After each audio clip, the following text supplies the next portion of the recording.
Sain UU, tasain UU, yang artinya halo Rebahaners, dimanapun kalian berada, bagaimana kabarnya? Kembali lagi bersama saya John, Still in the House. Sebuah film berjudul Prospek tahun 2018 akan menceritakan tentang dua penyintas yang terjebak di hutan berbahaya. Kenapa bahaya? Karena hutan yang dimaksud bukanlah berada di planet bumi, melainkan hutan di planet lain. Seperti apa ceritanya? Langsung saja pasang handsfree, simetriskan posisi rebahan, kencangkan celana dalam. Selamat menonton dan cekicrot. Get it when I get back.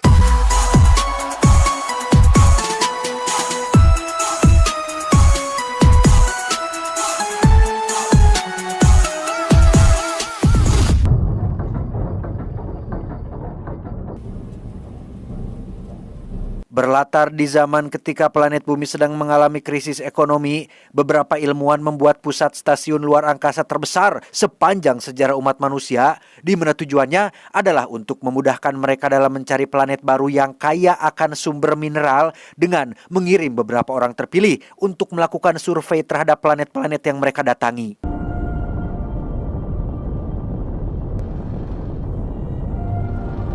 Disinilah stasiun sekarang mengorbit di sebuah planet bernama planet hijau yang merupakan satu-satunya planet dengan sumber mineral paling kaya, mineral ya, tidak pakai le, di mana para penyintas juga menambang di planet hijau ini. Namun karena sekarang merupakan hari terakhir mereka mengorbit, pimpinan stasiun menyiarkan pada seluruh penyintas agar segera berkemas pulang untuk kembali ke pangkalan pusat dan mengumpulkan hasil tambang mereka.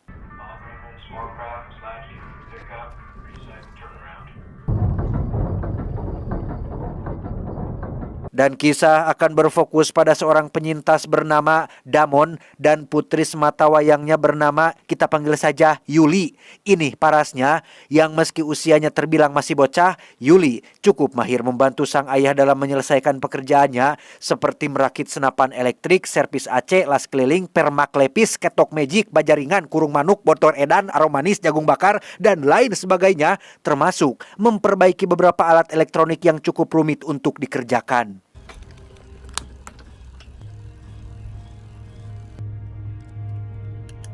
Tersisa 1 hari sebelum jadwal kepulangan, Damon memanfaatkannya untuk kembali ke planet hijau dan melakukan pertambangan. Ia lantas meminta izin pada operator untuk melakukan pelepasan yang selang beberapa saat setelah pod meluncur, tiba-tiba terjadi malfungsi yang membuat pod mati mendadak, sehingga Damon segera melakukan pendaratan darurat saat itu juga.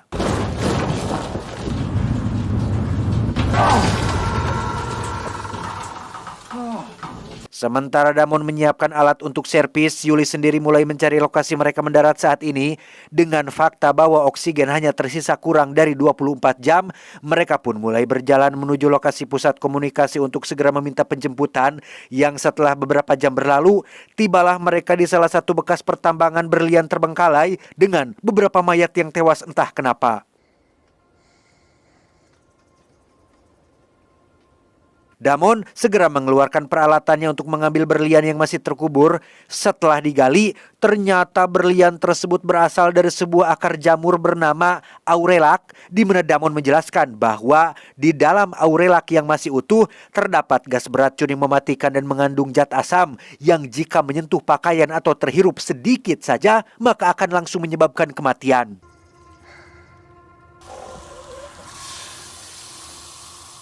Selesai menghilangkan gas beracun menggunakan cairan khusus, Damon mulai mengeluarkan isi dari aurelak dengan hati-hati. Disinilah bagian tersulit yang sesungguhnya karena di dalam aurelak utuh hanya terdapat gumpalan daging dengan bagian inti berupa berlian yang diselimuti blister atau semacam selapu tipis yang menjadi pemisah antara berlian dan zat asamnya. Dan jika dalam proses ekstraksi bagian blister tergores sedikit saja, maka itu akan melepas gas asamnya, di mana gas asam yang lepas akan bereaksi dan merusak bagian inti sehingga merubah berlian menjadi cairan asam tak bernilai. Good. Tak cukup sampai situ saja, setelah Damon memisahkan bagian inti dari cangkangnya, ia masih harus menyiramnya menggunakan cairan khusus untuk melepaskan blister dari bagian inti, yang setelah semua pekerjaan selesai dengan tertib, barulah mereka akan mendapatkan berlian yang seseutuhnya, utuhnya, ungguhnya. Salah nih ngomong teh monyet. Tia? That would have been a solid pull back in the rush. Yuli pun bertanya, memang berapa sih harga yang dibanderol untuk per satu berlian ini? Si ayah pun menjawab bahwa harga per butir dari berlian ini bisa mencapai $15.000 atau sekitar 250 juta rupiah cukup untuk membeli satu mobil kolbak, tiga. Dengan fakta bahwa planet ini dipenuhi oleh hampir 70% aurelak liar, tentu saja hal itu membuat semua orang rela berbondong-bondong untuk ikut dalam ekspedisi ini karena tak terbayang berapa keuntungan yang bisa mereka dapat saat menjualnya di planet bumi. With only 15 points on the pull, our net gains could easily be in the millions. Damon juga menambahkan bahwa terdapat lembah yang merupakan sumber utama aurelak ini tumbuh dengan ukuran mencapai 4 kali lipat dari yang mereka punya saat ini. Sempat berdebat karena Yuli takut oksigen yang mereka miliki tak akan cukup untuk sampai ke lokasi penjemputan. Namun karena Damon kekeh akan pergi ke lembah tersebut, Yuli yang hanya seorang bocah pun sama sekali tidak bisa berbuat banyak. We've been here too long. Refill the bladders. We gotta move out.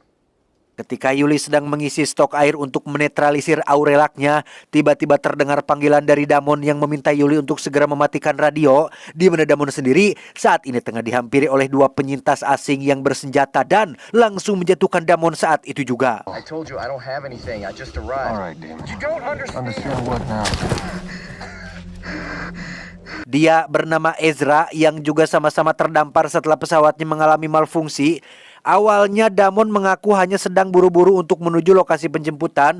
Namun setelah Ezra melihat ada bekas galian aurelak yang masih segar, ia curiga jika Damon menyembunyikan sesuatu. Dan benar saja, setelah Ezra mengancam akan menembak, akhirnya Damon jujur bahwa ia mengetahui sarang utama dari aurelak ini. Damon juga bersedia mengantar mereka ke lokasi tersebut, asalkan Ezra membiarkannya tetap hidup. But I can lead you there. Okay. I like to believe you. Melihat ayahnya dalam bahaya, Yuli segera mengambil senjata yang disembunyikan Damon sebelumnya. Dengan perlahan, ia pun menunggu kesempatan yang tepat untuk menyergap. Yang ketika mereka sedang istirahat, disitulah Yuli muncul sambil menodongkan senjata, disusul oleh Damon yang juga berhasil merebut senjata milik Ezra. Drop it! Tell it to drop it! Dengan cepat, Damon membongkar seluruh isi ransel mereka. Di situ ia menemukan sebuah kotak kecil yang hanya bisa dibuka dengan sidik jari Ezra. Setelah beberapa kali menggertak, akhirnya ia mau membuka kotaknya dan meminta agar mereka damai saja. Fokus saja pergi bersama-sama ke pusat aurelaknya. Yang ketika Damon masih melongo melihat beberapa butir berlian dalam kotak itu, tiba-tiba tepat saat Yuli masih mengokang senjata, Ezra sudah keburu mendapatkan pistol dan mendorongkannya ke bemuk Yuli, di mana Yuli yang panik pun memutuskan untuk kabur sejauh mungkin. Sementara untuk Ezra, ia memilih untuk tidak mengejar dan memastikan dulu jika Damon sudah benar-benar tewas. Kembali ke Yuli yang masih asruk-asrukan di tengah hutan. Dengan fakta bahwa oksigen tidak akan cukup untuk sampai ke lokasi penjemputan, Yuli memutuskan kembali ke kapal dan mencoba menggunakan generator cadangan untuk menerbangkan kapalnya. Tetapi apa yang terjadi?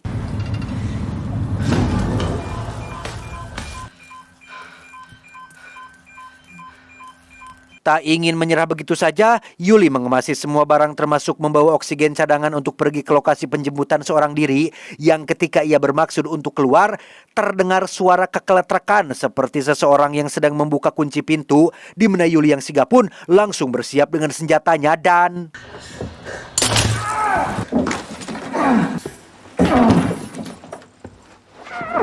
Yuli berhasil melukai bagian tak-tak Ezra dan merebut pistolnya.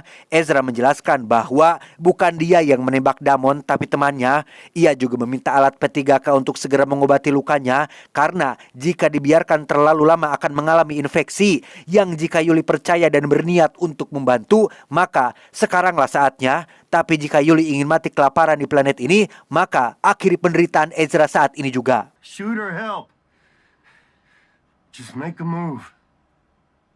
Disinilah Yuli dibuat bimbang antara harus menolong orang yang sudah menyebabkan ayahnya tewas atau membiarkannya mati kehabisan getih. Sadar jika dirinya tidak akan bisa survive seorang diri, Yuli pun membuat kesepakatan dengan Ezra yang jika Ezra bersedia mengantarnya pulang, maka Yuli akan menolongnya. This is a good deal. Entah sudah terinfeksi atau belum, Ezra dengan cepat menyuntikkan obat pereda nyeri lalu segera menutup kembali lukanya. Setelah semua selesai, akhirnya mereka sepakat akan dua hal. Pertama, Ezra akan mengantarkan Yuli pulang dengan pesawatnya. Dan kedua, Yuli harus mengantar Ezra pergi ke sarang Aurelaknya. Baru setelah itu mereka akan pulang bersama dan membagi dua hasil berliannya. Even split. Of course. Dalam perjalanan, Ezra mengeluhkan lukanya yang sudah terinfeksi. Tak lama, ada penyintas lain yang ngajanteng di kejauhan lalu pergi begitu saja. Dari pakaian yang dikenakan, Ezra yakin jika itu adalah penyintas lokal yang sudah lama tinggal di planet ini, sehingga ia memutuskan untuk mengikutinya dengan maksud untuk meminta pertolongan atas lukanya yang harus segera mendapat tindakan.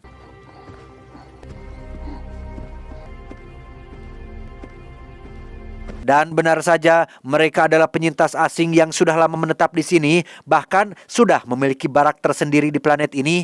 Dengan penuh sopan santun, Ezra memohon untuk dibantu mengobati lukanya. Setibanya di dalam, kita akan diperkenalkan dengan ketua dari kelompok ini yang bernama, kita panggil saja si ketua, di mana beliau langsung memberikan semacam ramuan penetralisi racun dalam tubuh agar Ezra bisa segera kembali pulih.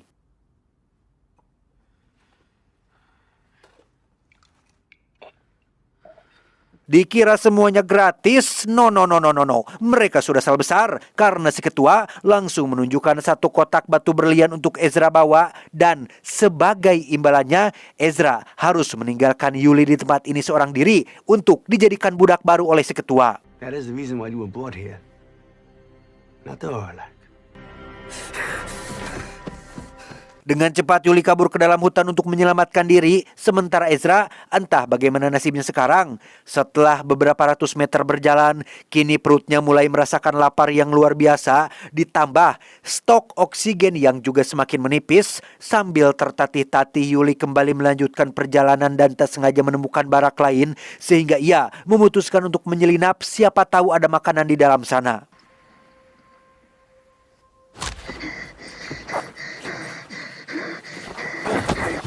Dan ya, ternyata itu adalah Ezra yang rupanya berhasil kabur juga. Beruntung barak ini merupakan ruangan habitable sehingga Yuli bisa menghemat stok oksigennya. Setelah cukup kenyang makan Silver Queen versi astronot, Ezra kembali mengeluhkan tangannya yang kini semakin parah sehingga Yuli diminta untuk mengamputasi lengannya sekarang juga. Now, if I don't lose my arm, it'll kill me.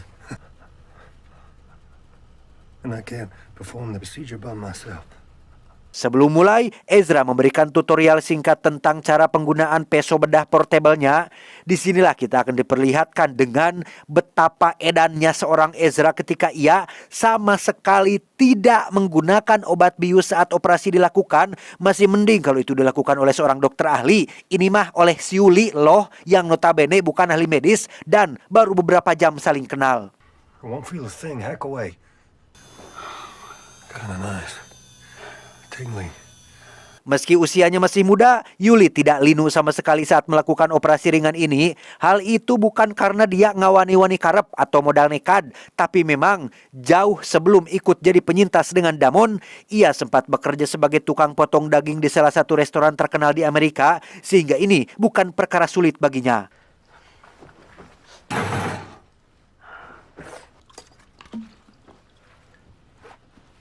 Singkat cerita, malam pun cedem. Tibalah mereka di lokasi sarang Aurelak yang Damon maksud. Tak hanya mereka berdua, di sana rupanya sudah ada penyintas lain yang lebih dulu datang, bahkan sudah membuat situs pertambangan. Yuli menjelaskan bahwa mereka adalah kontraktor yang menyewa jasa Damon untuk mengekstrak Aurelaknya, sehingga Ezra mengaku bahwa dia adalah Damon yang mereka sewa. Damon, here for the dig. Karena mereka belum tahu seperti apa bebenguk Damon sebelumnya, Ezra langsung dibawa ke lokasi utama untuk melakukan penggalian. Di sana juga ada seorang tawanan pengkhianat yang akan mereka eksekusi. Setelah semua ini usai, entah akan dikubur dalam bekas galian nanti atau tidak. Namun satu hal yang pasti, Ezra dan Yuli mulai khawatir dengan keselamatan mereka karena takut bernasib sama seperti si tawanan tersebut. I had to slog all the way out here just to leave him here to die. Apparently it's tradition. Dan inilah sarang utama yang dimaksud. Benar apa kata Damon, terdapat beberapa aurelak besar padahal baru satu galian saja. Perlahan tapi pasti Ezra mulai menetralkan gas asam dan mengeluarkan aurelaknya. Setelah diletakkan di atas nampan, disinilah bagian tersulit dari semuanya. Karena jika pisau sampai menyentuh bagian blisternya, maka sia-sia saja perjuangan Ezra sedari tadi.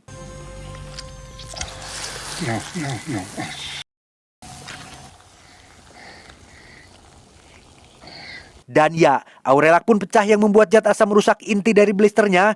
Entah panik atau karena menggunakan tangan kiri, Ezra kembali mencoba, namun hasilnya tetap sama, alias gatot, gagal total. Tak ingin menyerah begitu saja, Yuli yang sebelumnya pernah melihat bagaimana Damon melakukannya pun mencoba untuk membantu, tetapi... Dan lagi, apa yang Yuli lihat ternyata lebih sulit untuk dilakukan. Setelah beberapa kali mencoba namun tetap menemukan jalan buntu, si penjaga yang bertugas untuk mengawasi pun memutuskan untuk menghabisi mereka saja. Toh dibiarkan hidup juga sudah tak berguna lagi. Yang ketika ia akan melakukannya, Ezra berhasil melukai tendon kaki si penjaga dan langsung menghabisinya saat itu juga.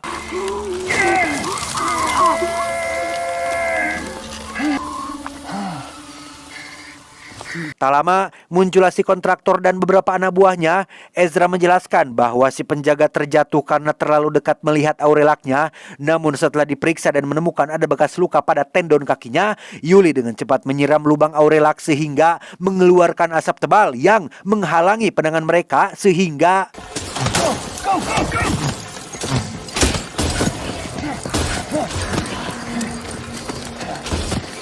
Dengan cepat mereka bersembunyi di Ruyuk Erih dan berhasil menumbangkan satu penjaga. Setelah cukup jauh masuk ke dalam hutan, ada satu penjaga yang masih kekeh mengejar sampai ke dalam hutan juga.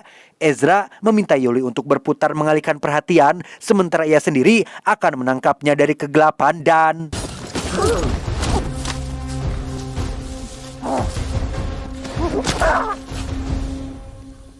Naas, Ezra harus tertojos di bagian dada tapi tidak sampai mengenai jantungnya. Dengan sisa tenaga yang masih tersisa, ia berhasil mentojos-tojos dan membuat helm si penjaga bocor. Setelah dipastikan benar-benar maut, Ezra meminta agar Yuli segera pergi ke kapal dan biarkan Ezra maut dengan tenang di tempat ini. You need to go.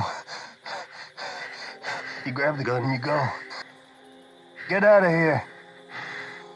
Dikira culas dan akan meninggalkan Ezra begitu saja, Yuli rupanya masih punya hati nurani dengan mengambil kotak P3K di situs pertambangan. Ketika ia sedang mengambilnya, ada satu penjaga tengah menembak Yuli dari balik kapal. Beruntung ada si tawanan yang berhasil lepas saat baku tembak tadi dan menghantam si penjaga, sehingga Yuli akhirnya bisa kabur dari tempat tersebut.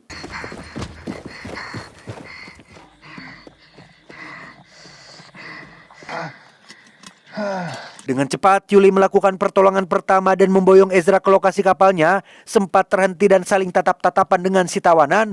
Yuli yang sedari awal memang tidak ada urusan dengan beliau pun kembali melanjutkan langkah kakinya hingga mereka berhasil masuk ke dalam kabin kapal dengan selamat.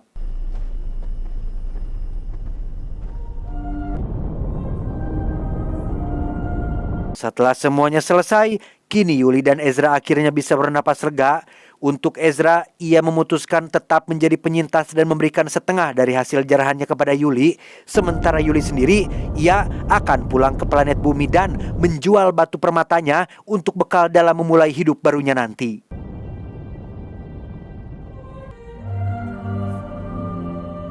Tamat, ending yang sangat mengelapang dadakan. Tidak ada pesan terakhir ya, liar. Saya belum ngetik juga, belum ngebikin pesan-pesan moralnya lah, gitulah pokoknya. Pesannya jangan pergi ke planet lain dan jangan serakah dalam suatu perhiasan dunia ya, seperti berlian gitu. Keserakahan menimbulkan kematian. Wah, anjir. Eta pesan spontan dari isi pikiran saya. Pokoknya sehat-sehat buat teman-teman semua ya. Walaupun gak ada pesan, intinya saya berdoa untuk kesehatan kalian semua yang ada di rumah, yang ada dimanapun, yang ada di seluruh Indonesia, ataupun teman-teman rebahaners IQ7 yang ada di luar negeri yang lagi kerja di TKW lah, yang enggak kan, bukan TKW ya, tenaga kerja ya TKW kali ya, pokoknya yang lagi kerja, yang lagi menempuh pendidikan di luar negeri. Sehat-sehat buat kalian semua, sukses selalu, I love you kalian semua, bye.